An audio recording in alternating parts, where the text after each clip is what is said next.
Visa জটিলতায় এখনও কলকাতায় যাওয়া আটকে রয়েছে ঝিনাইদহ ৪ আসনের এমপি আনারের কন্যা ডরিনের।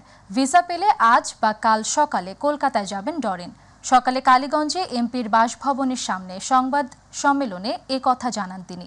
বলেন, কলকাতার সঞ্জীভা গার্ডেনের সেফটিক ট্যাঙ্ক থেকে বাবার কিছু অংশ পাওয়া গেছে, এমন বিষয়টি জেনেছেন তিনি। তবে ডিএনএ টেস্টের জন্য আনুষ্ঠানিকভাবে কিছু বলা হয়নি।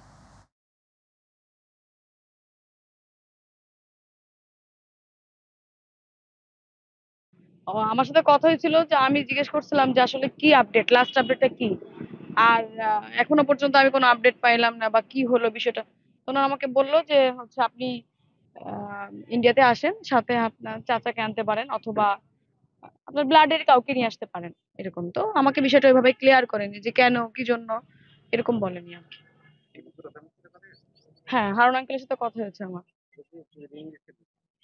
আমি আঙ্কেলকে কল করছিলাম, আবার আঙ্কেল আমাকে কল দিয়ে এটাই জানিয়েছে বারবার। আমি এটা রাতের বেলা, গতকালকে রাত 11টা, 11টা সাড়ে সাড়ে হ্যাঁ রাতের দিকে, এক্সাক্ট টাইমটা মনে নেই, রাতের দিকে।